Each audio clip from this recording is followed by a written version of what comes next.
All right, 1 2 1 2 in the place to be. What's up, everybody? Frank Red, live and direct on another edition of the In the Dungeon program. I want to thank you all off the top for joining me on what was a historic day today. San Francisco 49ers went down in Super Bowl 58. Is that the number? I don't remember. They lose to the Kansas City Chiefs 25-22.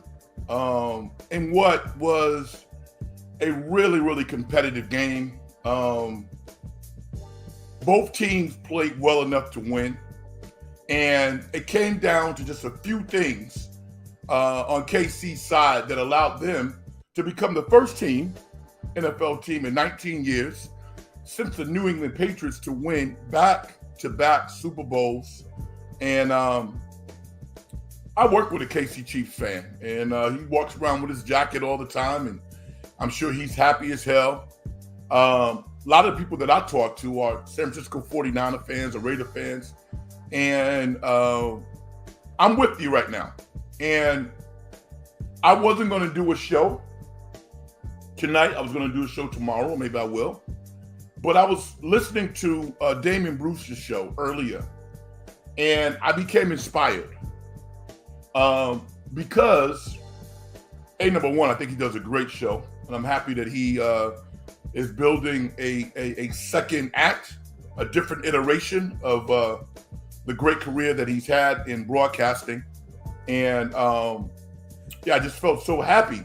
But what he was speaking to was just kind of like, being a bus driver for 49er fans. That was my vibe. Opening up a space where people could talk and communicate and release disappointment, happiness. If you were rooting for KC, most were not, and just kind of picking the game apart. But I suddenly realized what I like to do as a broadcaster.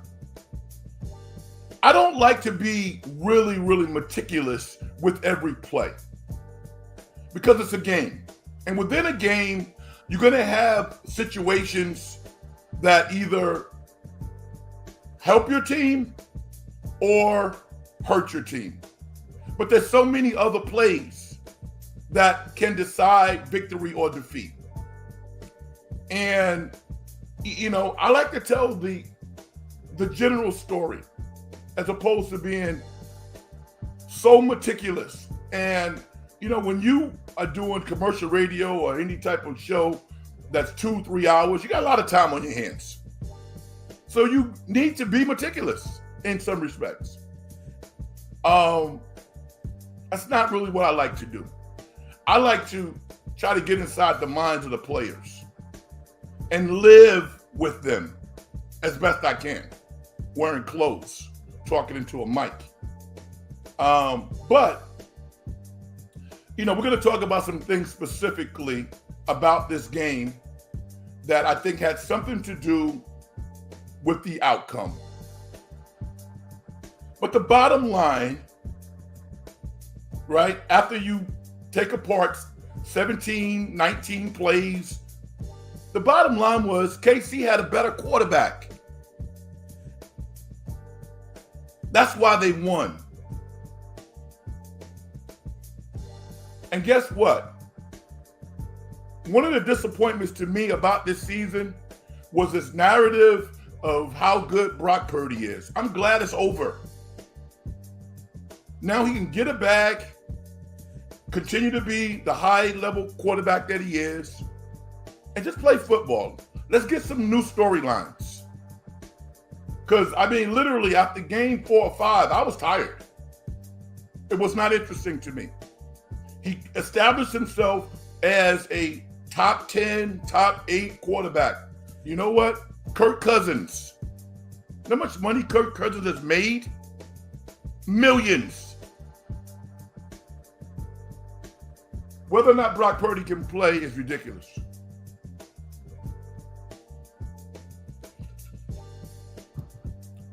The other thing that kind of rubbed me the wrong way was the quiet, low-key hating on Steve Wilkes. I think it kind of left a little bit of stench on him. This is a guy who's been a head coach before. He didn't even get a sniff for a head coaching position off season. He might have interviewed maybe once or twice. This guy he has proven to be head coaching level. And fans, unfortunately, kind of wanted to use him as a scapegoat. Anything that went wrong, oh, what's up with the defense? The defense is not. You know what? He coaches these guys. He doesn't play. His job is to make sure that they are schematically aligned to have success. I remember one play this year against the Minnesota Vikings on a Monday night when, before halftime, he has a great idea to blitz. They throw a pass, score a touchdown, get momentum, and they lose the game. That was a mistake.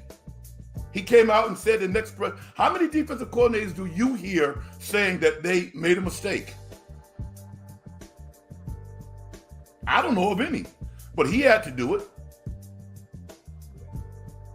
So we can get into that also. The whether or not Brock Purdy was good enough, and the Steve Wilkes, I think, low-key hating to me. And I think it hurt his career. You know, I mean, I don't know how much money Steve Wilkes makes. What does he make? $1 million a year? $1.5 million? $2 million? Good work if you can find it.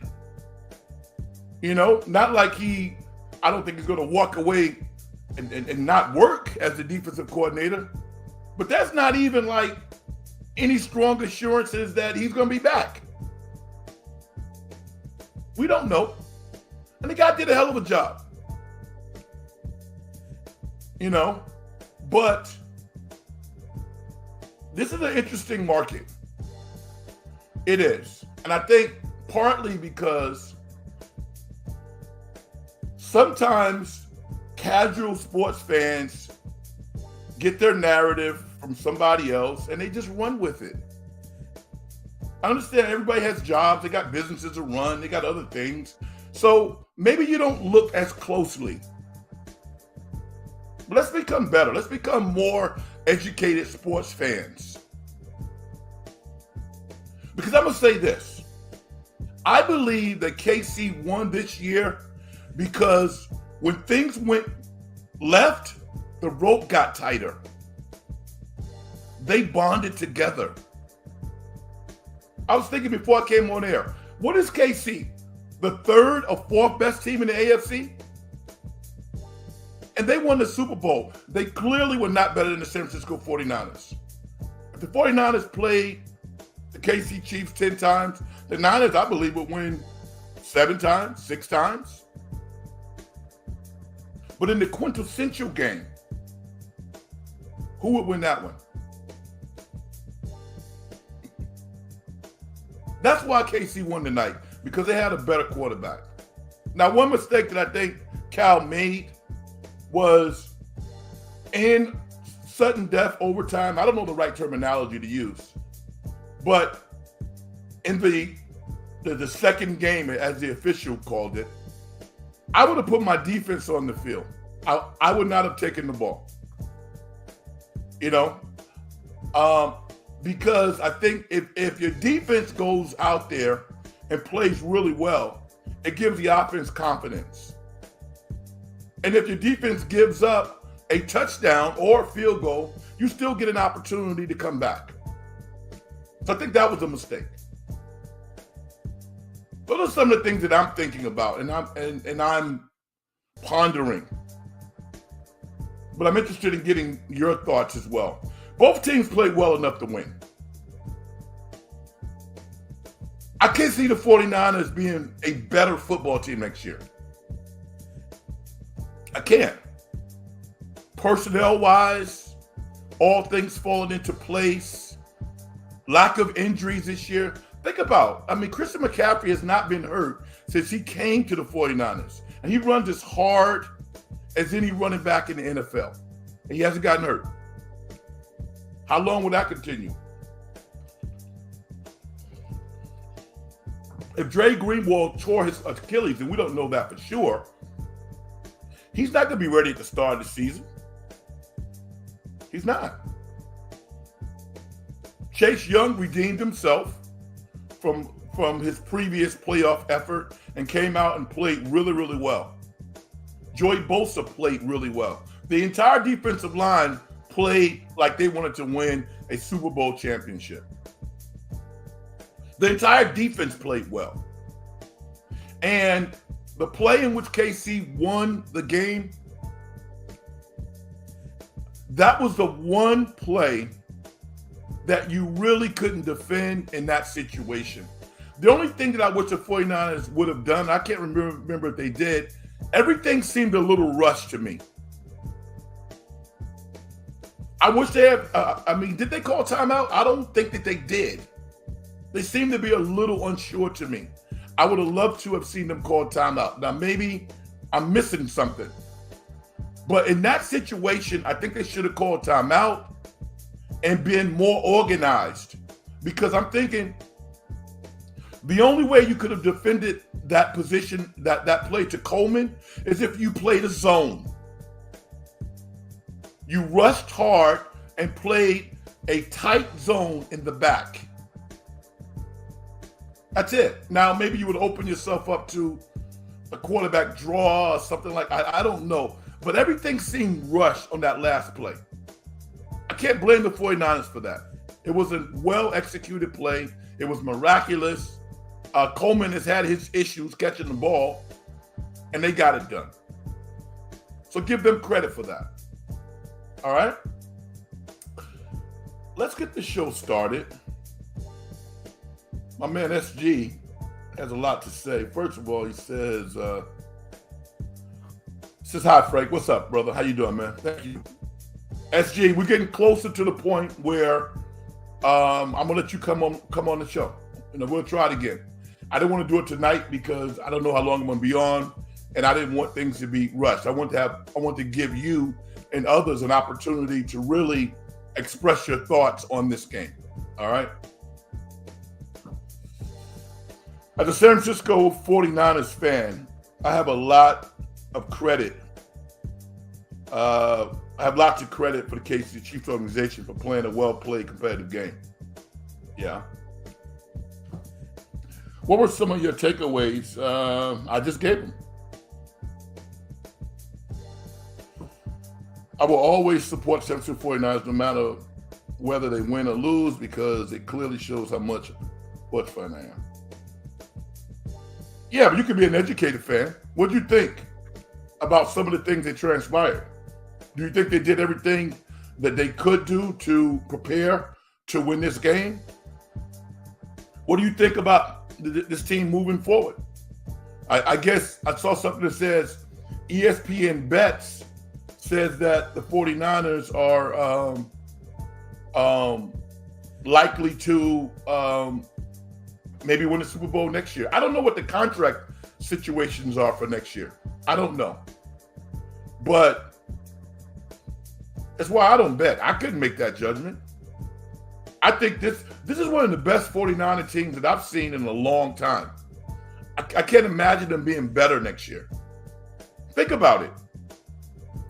They had 3 2,000-yard receivers, 1,000-yard back, a tight end that had, 64 catches, a quarterback that was in the MVP consideration. Gosh, I don't know.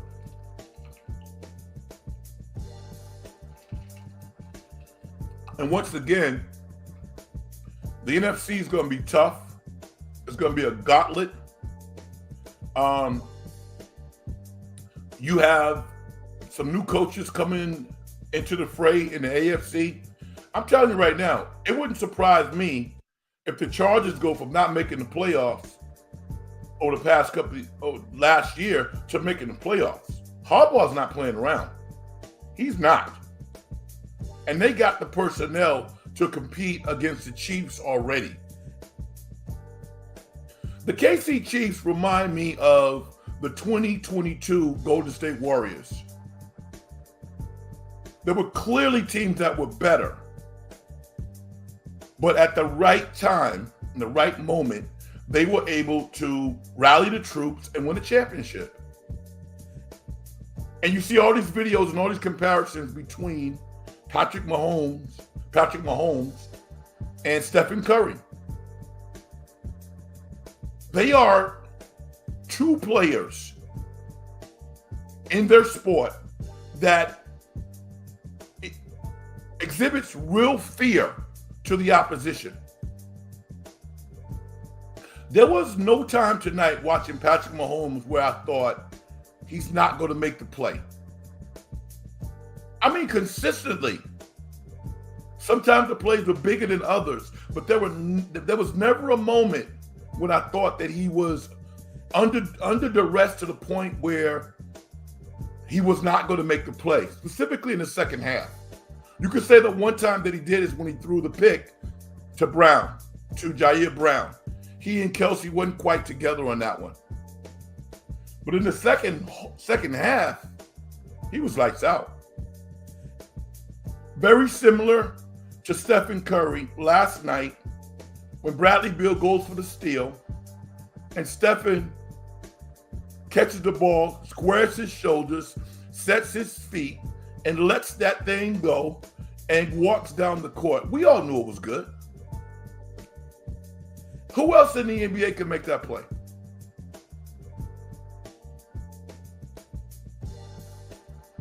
One of the things about Patrick Mahomes that is unlike any other great quarterback in the NFL. This dude transitions from a pocket passer, playmaker, into an aggressive runner. That 16-yard run that he had was a backbreaker. Purdy had, 51 yards rushing last week? He had 12 tonight. Patrick Mahomes at 66. Major factor in the game, the outcome of the game.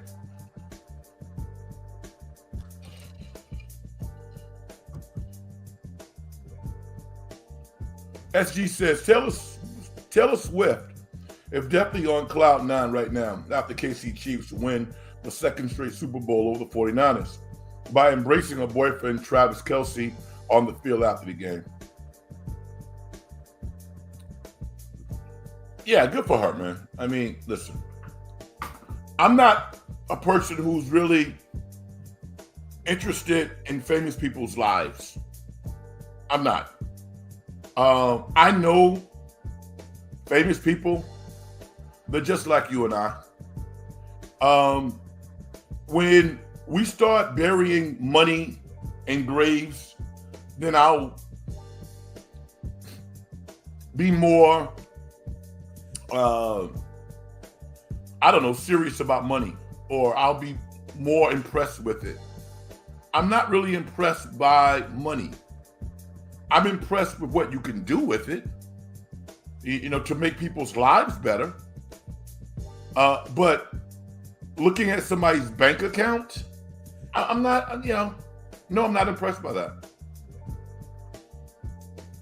I would like to assume that Taylor Swift is a very nice person who just happens to be famous.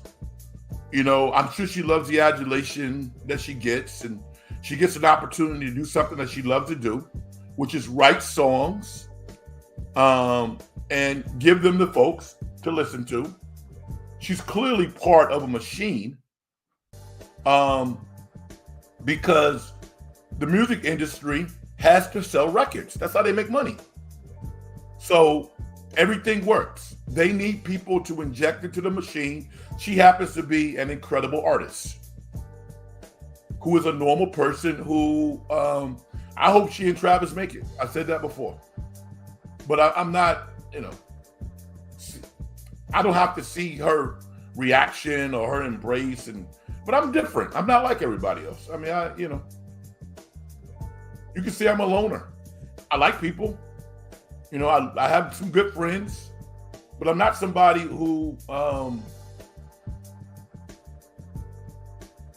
feels that my life is not complete if I'm not with somebody all the time. I don't know if that's her stance. I'm not saying that. I'm just saying it's not a big deal to me. You know, it's not.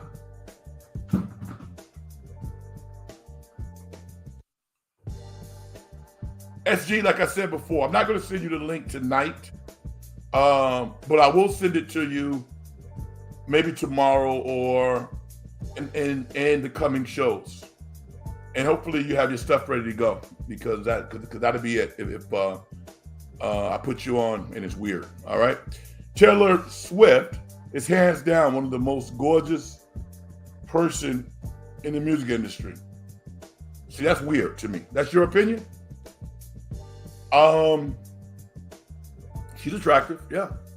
There's a lot of attractive people in entertainment and in regular life. I'm not stargazing Taylor Swift. That's not what I think of when I look at her. I think of talent and her being a nice person, giving $100,000 to all of the people who drive trucks for her, change your life money. That's the resounding thought that I have when I think of Taylor Swift, not how, how she looks. She's very attractive, but that's not something that I really focus on. My name is Frank Red, everybody. This is in the Dungeon program, and I came on. We were doing a show tonight, just kind of reflecting on the San Francisco 49ers' tough defeat against the KC Chiefs, 25-22. The Chiefs become the first team in 19 years to repeat as Super Bowl champions, and they did it in true Pat Mahomes form by making the play at the end. I'm a big Andy Reid fan, so it's happy to see him continue his reign of success. I started thinking about Andy Reid though, because I obviously became familiar with him when he was coaching the Philadelphia Eagles and building Donovan McNabb's brilliant career. Maybe not Hall of Fame level, but Donovan McNabb was an incredible quarterback. He really was. And had they won a Super Bowl, yeah, he would be in the Hall of Fame. I don't think he's going to make it, but had a brilliant career. So it's not hard for me to root for Andy Reid. I like Andy Reid. Travis Kelce, I mean, he's coming back next year. I don't know how much longer he's going to play. Maybe 1 year, 2 years. I didn't like the episode that I saw with him on the sidelines. They kind of laughed it off a little bit. He's a tough competitor, heat of the moment type stuff. But the narrative changes if the player changes. And it's one of those things that nobody wants to talk about. If Travis Kelce is a different player, win or lose, there's a different conversation around what happened. And I guess that's just our society. You know what I'm saying? But I noticed stuff like that. I also was thinking about Kyle Shanahan. It took Andy Reid 21 years to win a Super Bowl. This is Kyle Shanahan's 7th year, I believe. He's gone to 2 Super Bowls in 7 years. I thought this was his year. I thought this was the best opportunity that he was going to have. But we'll see. I would love to hear somebody make a case for why this team is going to be better next year. Why are they going to be better next year? Why? SG says, I attended the San Francisco 49ers versus the KC Chiefs watch party at Dave & Buster's with me and 3 of my friends and enjoyed that I got to spend some company with them. Yeah, man. That's what it's all about. You know, I can never, I mean, if you're a fan, the other thing I was thinking about is like if you are a fan, why are you a fan? Because I mean, some people will look at this loss and go, "Oh man, I feel terrible. My team lost." Why are you a fan of the San Francisco 49ers? What made you a fan? Was there a moment? Was it the history? Was it spending time with parents, friends? Did you meet your wife at a bar? Meet your husband at a bar? Significant other? Why? Why are you a fan? Because I could write a book and tell you why I'm a Knicks fan. You know? Beyond being a Knicks fan, I just like to see competitive sports. As a player, you're always taught to give everything you have on the court or on the field and take some time to kind of deal with the outcome. But then you got to get ready for the next opportunity. And that's kind of how I look at it as a fan, as somebody who loves sports. And I think that's why, like, I really take, great solace in being able to do a sports talk show, to talk to people. Because it's kind of a diversion from what we do.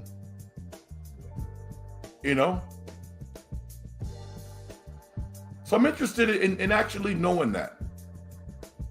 And it's funny to me how, some shows have tremendous viewership and listenership, and they don't even contribute to the show, they just watch. I'm interested in kind of peeling the layer back and talking to people, to figure out why do you love this so much?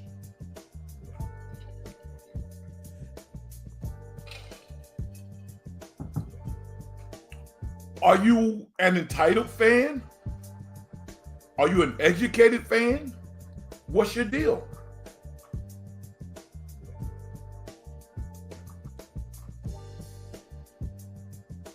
SG says, the reason why I became a San Francisco 49ers fan is because I really love the history of this city. What do you love about the city? What is it about the city that you love? What is it? I can tell you what my allegiances are with the 49ers.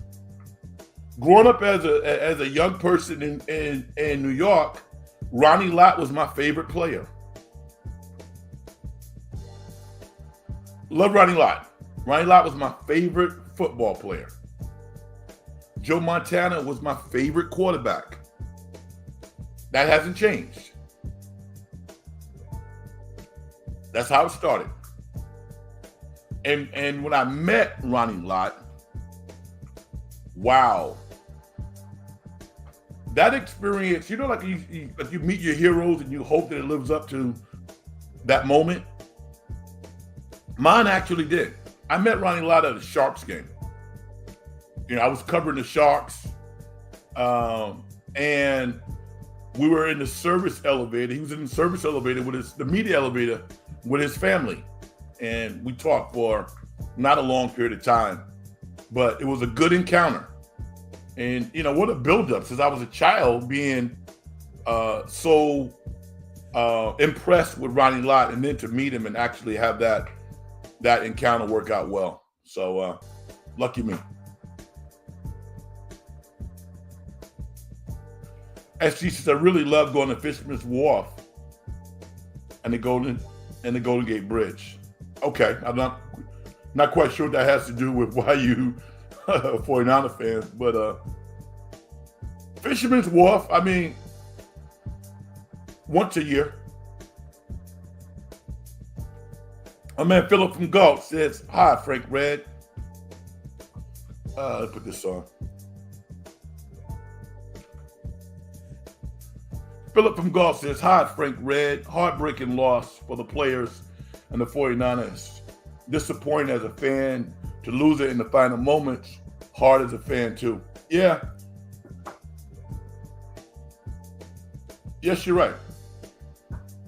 My favorite childhood players of the 49ers are Jimmy Garoppolo and Colin Kaepernick. Two good 49ers. No doubt about that.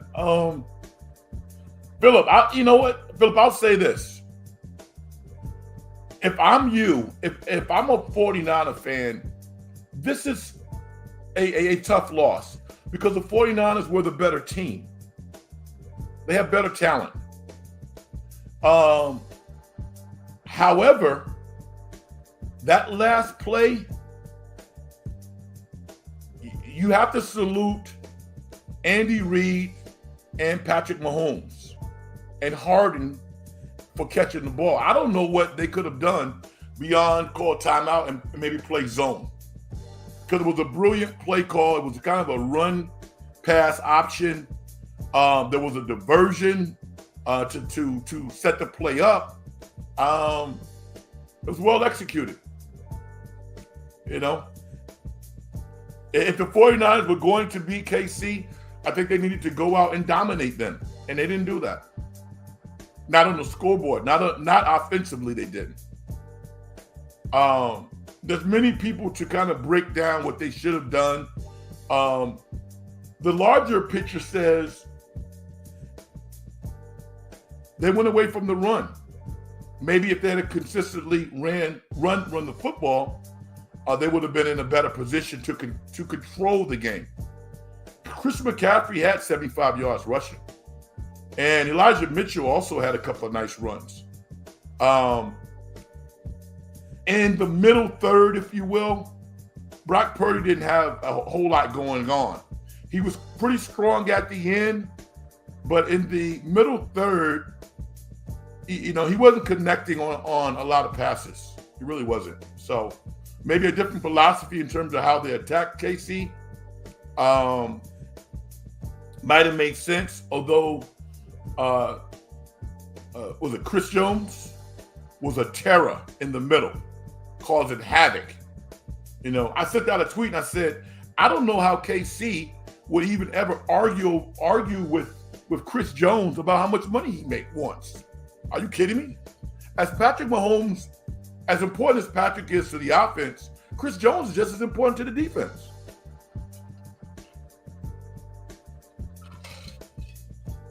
He proved that tonight. Philip says, Frank Red, I play sports in the Special Olympics. I play basketball, soccer, track, and field some of the sports. I still play. I'll be 40. Wow. Good for you, Philip. That's awesome. Keep playing, man. Never stop. Keep it going.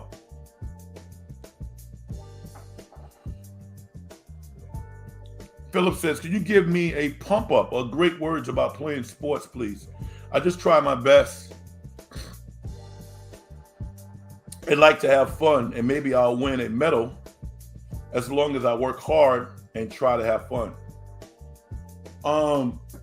At this point in your life, Philip, at 42 years old, the fact that you are still actively participating in high-level sports, I think is awesome. And I assume you're in great health because you're playing sports at a high level.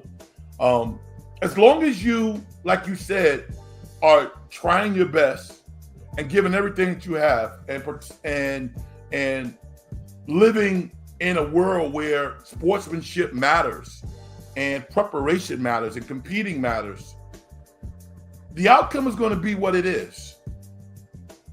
You can focus on the outcome, but more times than not, you're better off by focusing on the things that you need to do in the moment. And again, I think that's why the KC Chiefs won. When they had to execute and make plays, they made plays. One of the questions that I wrote down, and before I put it out there, I'm going to tell you who Brock Purdy reminds me of. Two quarterbacks. Brock Purdy kind of reminds me of um, Rich Gannon, although he throws a better ball than Rich Gannon. But Rich Gannon was a fierce leader and competitor, smart, got the job done. I think he might have won an MVP. I know he was all pro. And the other player is Joe Theismann. Now, Joe Theismann is obviously older. If you're not of a certain age, you might not know who he is. Joe Theismann won a Super Bowl with the Washington then Redskins. Now they are the Washington Commanders. Joe Theismann was not very tall, about Brock Purdy's height, around 6 foot, maybe 6.5 feet. Went to Notre Dame, great player. And again, just somebody who got it done. So the idea of whether or not is Brock Purdy good enough to win a Super Bowl, if that question can't be answered by you at this point, I don't know what to tell you. I mean, the 49ers can clearly win a Super Bowl with Brock Purdy. Is he a top 5 quarterback? Top 7? I don't know about that. Definitely top 10. And maybe he'll play even better next year. But, you know, I'm interested in seeing what this team looks like next year.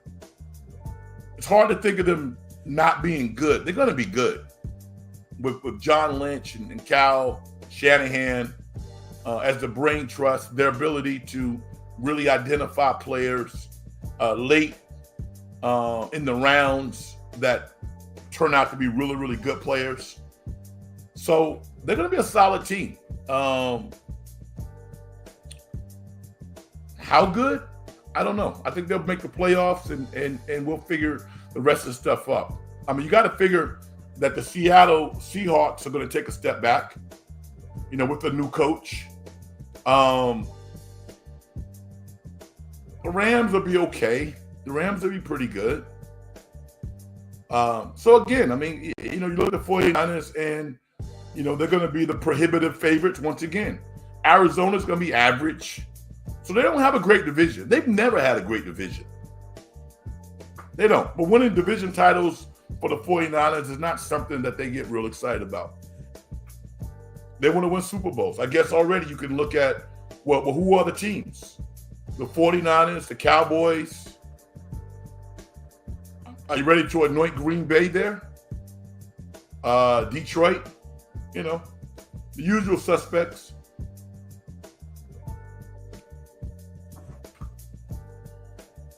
Philip says, one of my favorite players was running a lot as well. My friend Richard and his family go to Tracy to talk to the ALS walk he used to host at Tracy Toyota.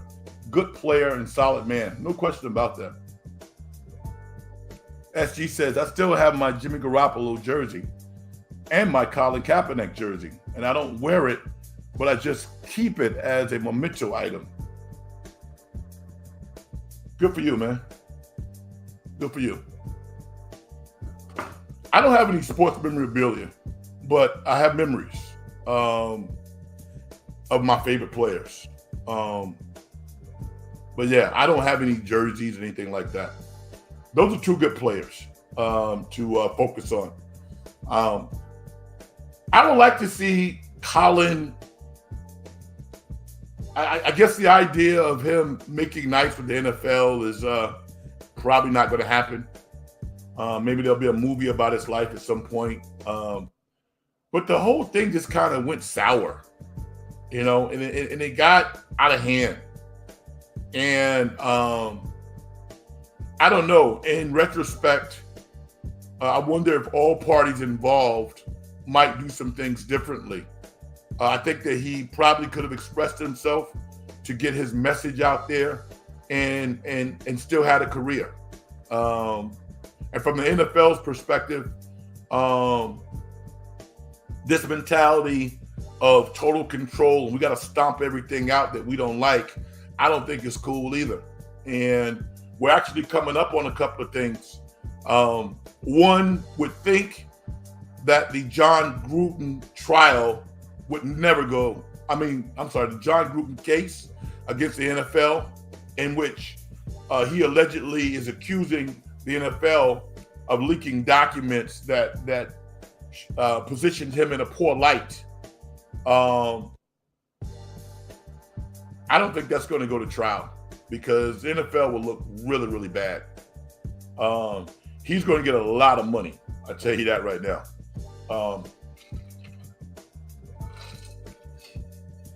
Probably not have an opportunity to coach in the NFL again. I guess the New Orleans Saints were trying to hire him or have him be a consultant. I don't know. That thing's going to be interesting, but I can't see it going to trial. SG says, I'm shaving off my beard because I'm getting very itchy and it's getting very long. Yeah, that's one reason why I don't have a beard. It itches me, so I don't like that. My man Philip says, I was a 49er fan because my dad was a 49er fan when I was little, since the Raiders were in LA. My dad was a 49er fan, so I grew up. Yeah, that's a great reason. Totally understand. SG says, the Netflix show Colin in Black and White details Kaepernick's childhood years from his time as a black football prospect in a majority white neighborhood to his professional career. Yeah, I don't know the story. I have not seen the documentary. And you know, he has to be able to tell his truth. So I don't know what his experiences were growing up in that type of environment. The only thing I can say about that is, you know, presumably the people who took care of him, who became his parents, wanted to change the young man's life and give him a better opportunity at success. It seems like that came with maybe some harm was caused inadvertently. I don't know. But give his parents some props for wanting to do something good for society, right? So maybe I don't have Netflix, so I haven't seen the documentary. But thanks for the heads up on that. I appreciate you. I'm Frank Red, everybody. This is In the Dungeon Show. And the San Francisco 49ers lose to the KC Chiefs 25-22 in overtime. And they lose in the Super Bowl, a heartbreaking loss. KC Chiefs are ecstatic, I'm sure. Brock Purdy was 23 of 38, 255 yards and a touchdown. Pretty pedestrian, not great, not horrible. Was very poised when he needed to be. Didn't score a lot of touchdowns, but I thought he was solid. He was really solid. I thought Patrick Mahomes was just better. Patrick Mahomes had 333 yards passing, 34 for 46, 2 touchdowns, and an INT early that really didn't hurt his team. And he had 66 yards rushing. So once again, Patrick Mahomes was named the MVP of the Super Bowl. Philip from Galt says, remember those big games gone wild parties, laugh out loud, from the radio station? They used to invite all the girls, and such remember the year we saw Janet Jackson. Yeah, I remember that. Yeah, I do. That might not have been a big deal now in 2024, but that was all the rage with her and Justin Timberlake, and yeah.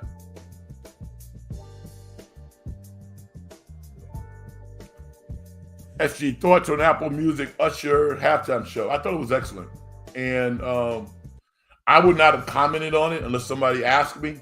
But I'm glad you did. Usher is one of the few R&B artists, male R&B artists, who could actually do a halftime show because he has the hits. Usher has been in the business since he was like, 12, 13, 14 years old? You know, he's probably, 40 now? Usher has the hits. And Usher is actually one of the few R&B artist that I would pay money to see.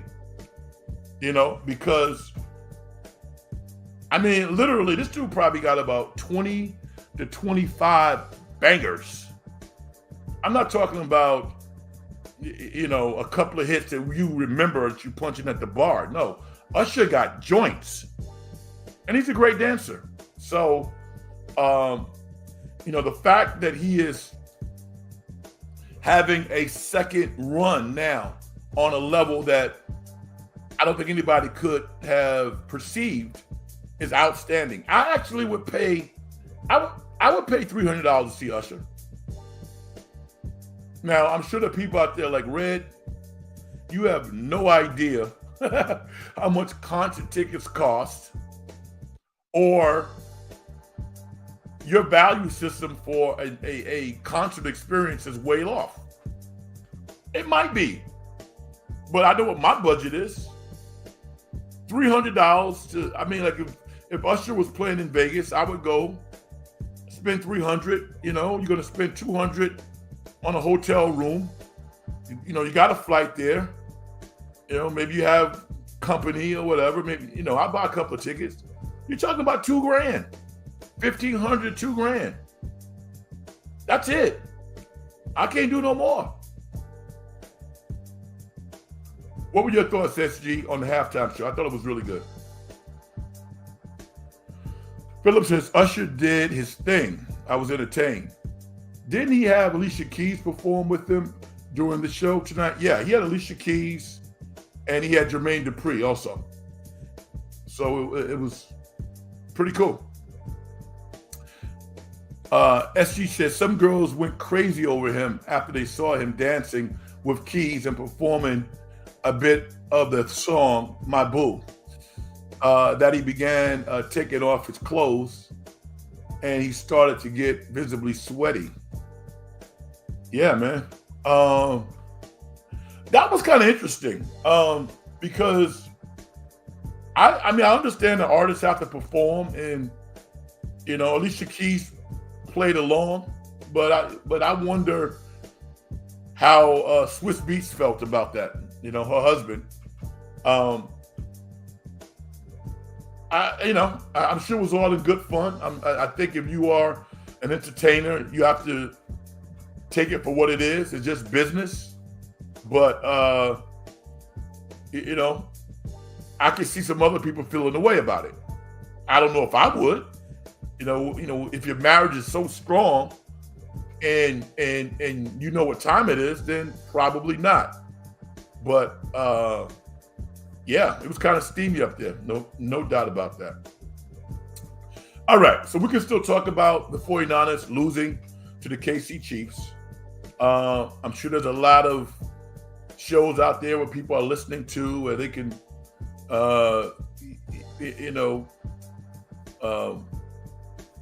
bleed their hearts,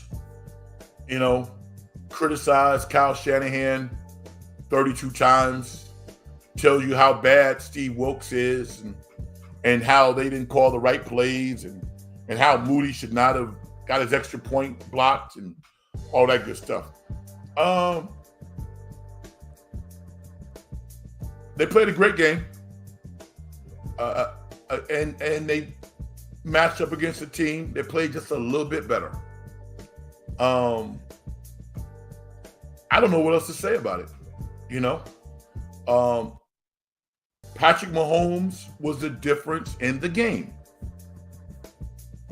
What was interesting to me, though, was, I'm not going to elaborate, but I saw Patrick Mahomes' dad on the sidelines. That was interesting, I thought. Based on what he was dealing with, I thought maybe he would just kind of play in the background a little bit. I guess that's not the case. I want to spend the last 10, 15 minutes or so talking about the Golden State Warriors. They take on the Utah Jazz tomorrow night. The Warriors have won 6 out of 7 games. They win 4 out of 5 on the road, or 3 out of 4.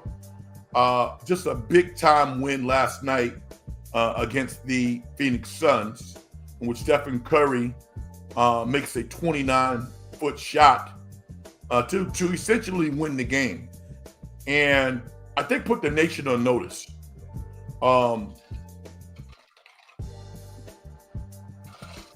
That everybody who wanted to dig the Warriors' grave, you might want to put your shovels away and let the season play out. One of the national voices that I get more and more respect for every time I hear him speak is Brian Windhorst. And, you know, I didn't know how I felt about Brian Windhorst because essentially he got his start because he covered LeBron James in high school. That's how he got his start. And he got a lot of access because of LeBron. That was 20 years ago. This guy has really built a nice career for himself. He's credible. He's loyal to LeBron, I'm sure, and to folks who have helped him build his career. But he's professional, and I really respect that. And I was watching the NBA Today show recently, and literally he was the only one on the panel that said, I talked to Steve Kerr, and Kerr said that the team is moving in the right direction, so he picked the Warriors to beat Phoenix. And he elaborated a little more, just kind of speaking to what I see, that, okay, the team is a 500 team. They're 25-25 at this point. But there's a drumbeat and there's a pulse that this team has now that looks different than it did literally 3-4 weeks ago. And Brian had some type of metrics that said that over the past 2 weeks, the Warriors were the third best team in the NBA. And I couldn't put it in that context. But watching the team play, understanding nuance, I knew that they were playing well. Now, the Warriors play 3 games in 4 days. They got a tough roadie. They have to go to Utah, play them in Utah, come back to the Bay, play the Clippers on Wednesday, the national game, and then they got to get on a plane and go back to Utah and play them on Thursday, leading into the All-Star break. I think for the Warriors to have a serious chance of acquiring the 6th seed, they need to win 2 of 3 games. Winning all 3 would be unfathomable, really. But if they win 2 out of the next 3, there'll be 1 game above 500. And then literally, they would have to win, 20 out of the next 30 games to get the 6th seed. I think they can do it. But they'll let their fans know how serious they are and what kind of potential contender this team could possibly be by how they play tomorrow night, and certainly how they play on Wednesday against who a lot of people think is the best team in the NBA right now, and that's the LA Clippers. All right, so we'll see.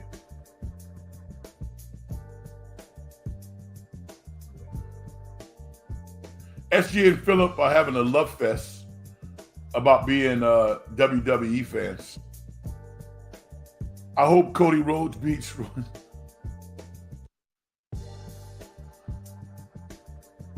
Yeah, the Kings lost today against the OKC Thunder. I thought that was a bad loss. They played them at home, right, Phillip? And I put out a tweet a couple of days ago in which I was I was critical of De'Aaron Fox because I think he's that good. And the thing got over 1,000 views, surprisingly, in which I just said, you can always blame the coach, right? It's easy to blame the coach, but everything starts and ends for the Kings with De'Aaron Fox. He's their best player. He had a terrific year last year. This year, not so great. Not so much. Even though their record is pretty good, I don't think the Kings have played a top schedule. So they got to get it in gear. They should not be losing to OKC at home. With all those young boys, I mean, who's going to take on the challenge to stop Shai Gilgeous-Alexander? He had 38 points today. Is Fox the best player on the Kings? Is Fox the best player the Kings have today? I think he is. In spite of Domantas Sabonis's unbelievable numbers. Now, if you ask me who's having a better season, Domantas is having a better season. But who's a better player? I think De'Aaron Fox is a better player. And the reason why I say that, Philip, is I ask the question, who can be stopped in the playoffs more easily? And that's Domantas. You saw how Draymond was kind of able to get into his head last year. And if not outplay him, play him straight up. Now, maybe Sabonis will have a totally different experience this year. And if he does, maybe that will help the Kings ascend out of the first round. But that's going to be tough for the Kings to win a first-round battle this year. It really is. Yeah. Because they don't pass the ball all that well. They don't. I mean, Domantas is probably their best passer. That's tough when your guards are not really, really good passers. And the system that they have is kind of ball dominant, which is kind of strange when you consider Mike Brown spending all those years in the Golden State Warriors organization. I would have thought that they would have more of a passing-oriented offense, not just from the center position, but from the perimeter. But I guess you got to have the right players to be able to run that offense. So.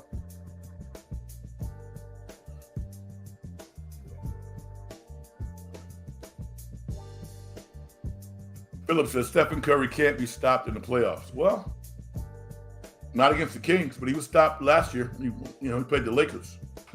Although this is a better team that the Warriors have this year than they had last year. Even if they don't, I think their record will probably be better by a game or two. If my calculations are correct, I think the Warriors are going to win 45 to 46 games. They won 44 last year. So we'll see how that plays out. Pass the ball and play defense like the 49ers and Chiefs did today. It was a defense Super Bowl. Both defenses play well. Yeah. I don't know if you can totally compare basketball to football, but I don't think either team has anything to be ashamed about. Obviously, the KC Chiefs don't because they won. But if I'm a 49er fan, if I'm a 49er player, I'm going to take a couple of days off after I clean my lockers out, reflect on the season. I hope Greenwall is okay. I don't know the seriousness of his Achilles. If it's torn and ripped, then that's going to be a tough one. But I love when football season is in full bloom. When it's over, there's a little lag that I have because I feel like something is missing. But we all find a way to transition. We do. And football is a year-round sport, so they talk about it all the time. So they're not going to stop talking about football. They'll be talking about the NFL draft. And before you know it, every team will be thinking that they're going to be the next Super Bowl champion for 2025. All right? So we'll see how that plays out. All right, everybody. We've been on there for about an hour. I think we're going to shut it down now. We have people in the chat talking about WWE, something I don't want to talk about. Maybe you guys start a podcast to talk about WWE, all right? I'm going to do my thing. I'm going to get out of here. Success and getting paid is a manifestation of the whole process. If you as an individual don't do things to help other people make their lives better, as far as I'm concerned, you haven't done nothing. I think I'm going to do a show tomorrow night after the Warriors game in Utah, based on how they play. And if I deem that we have something interesting to talk about, then I'll be on tomorrow night. But I want to thank you all for checking me out. I know it's late. I appreciate you taking the time. Have a great start to your week, and I'll possibly talk to you tomorrow night. All right. Hit the like button as well. Hit the like button if you like the show, and follow me at Big Frank Red on Twitter X as well. Philip says, did Dre Greenwald get hurt by getting excited when he was going to run on the field? It kind of looked like an awkward injury, Philip. Yeah, I mean, I don't know the details. I'm sure we'll find out in the coming days. But it was a weird injury, so we'll find out about that. Philip, thank you, brother. I really appreciate you taking the time to check me out, and I look forward to talking to you in the future. Good night.